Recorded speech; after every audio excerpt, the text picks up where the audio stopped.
So, I grew up lifetime vegetarian as a Hare Krishna. It's a Hindu religion. And I continued that from the age of like 14 or 15 by choice. At that point, I could have gone and eaten meat at school with my friends. You know, they offered it to me and they'd always wonder why I didn't eat meat, and they thought it was strange. And I used to hide, like when I'd eat my lunch, because I'd feel embarrassed because everybody else ate meat. And now I'm so proud and happy that I did my bodybuilding shows. I did 4 competitions as a vegetarian. That was like 6 years ago. And now I do, you know, other things. I'm more into meditation. I still train, but I'm like 103 kilos, 104 kilos, still jacked, bigger than, you know, anybody in the gym, and like a better physique than almost anyone around me. So it's a good feeling to be able to have that, maintain that, but while being healthier. In regards to when I was bodybuilding, I mean, bodybuilding's not that healthy. The stress of it, like everything that you're putting into your body, everything that you're doing, the way that you're training, the way that you're cutting out, you know, certain foods or certain things, it's not maintainable, it's not sustainable. But a lot of people are like really focused on, you know, their diet, and like there's the carnivore diet. You got vegans. I was vegan for 5 years. I enjoyed that, but I started eating dairy again, but from cows, which we had at the ashram in India. So we were like milking them from scratch. So that to me made me happier, knowing that the milk was coming from a good place, and cows have, I think, like 5 times more than the amount they need for their actual baby. So I mean, it's good. For me, milk is like, good milk gives me mental clarity, I find, and it just fills my body in different ways and holds size in different areas when I'm training that are good, and it makes me feel more grounded. I feel a lot more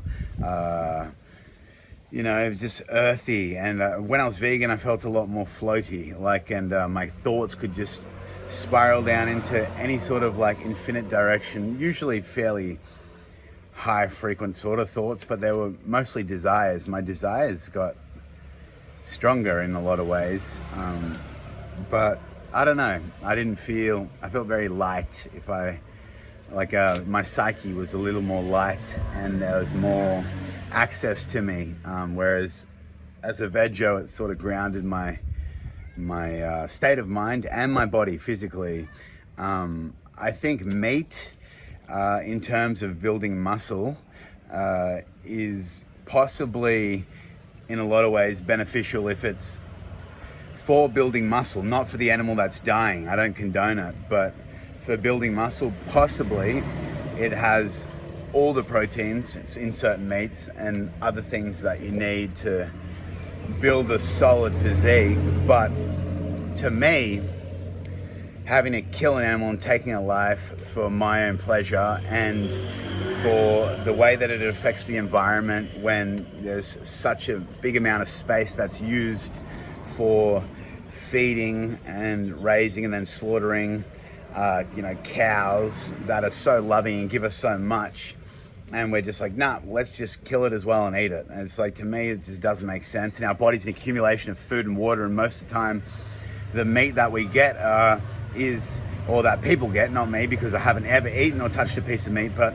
what you buy in a supermarket like Coles or wherever your country is, what it's called, Walmart or whatever, that meat has so many hormones, so many steroids, so many vaccinations which are toxic that they're putting in the animal. And, you know, if it's like chickens, their legs are outgrowing their bodies times by like 2 or 3, and they live horrible lives. Then we put that energy into our body, that frequency, and then it affects our mind in a way that draws us more to the attachments of the material world, the suffering of ourselves, certain negative paradigms that are not good for us. But we're drawn into that state through our diet. Our diet becomes, or our body becomes, like a corpse rather than like a beautiful fridge of green garden vegetables, or like a temple, you know. In the Hindu religions and a lot of the Buddhists, your body is a temple, and it loses that holiness, it loses that purity, it changes the state of thinking to more drawn to being reactive angrily because of the way that animal is killed by the person in his state of consciousness, and then by the animal's defiance a lot of the time, that it's that unfair cruelty that's given upon it.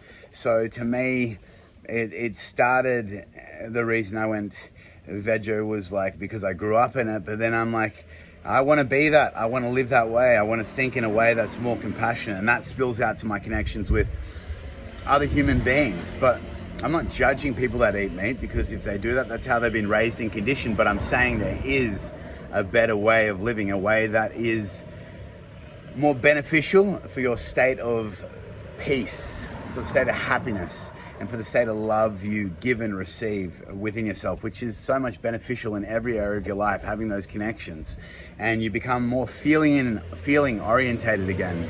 Your feelings don't get cut off. It's a big shift spiritually within your system, and you feel more connected to your soul, to that intuitive guidance, or that feeling where you know there's that deeper being within you, and you're more connected to that rather than the superficialities of the external world, which gives you less anxiety, less depression, even can cure it just through diet alone. If you think about it, your body is an accumulation of food and water, meals. So of course it's going to affect the state of your mind, and your gut health directly affects a certain part of your brain that causes chemicals to make you feel happy. Serotonin, increased serotonin. If your gut is full of corpse, then how's that making you feel internally?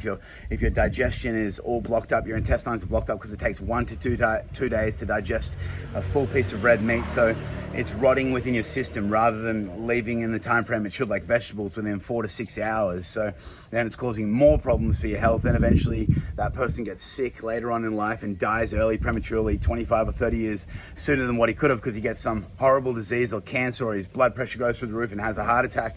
And he could change all of it through his diet. So I'm jumping on here just to share that truth, give you that option. If you want it, take it or leave it. Subscribe, lots of love. And that's why I choose to be a vegetarian for life, and I've never touched a piece of meat, and I'm proud of it. It's one thing that stays true to my morals and true to me, because I think it's a great thing and a beautiful thing. And I hope more people can become vegetarian and more people can live in this conscious way. Bye.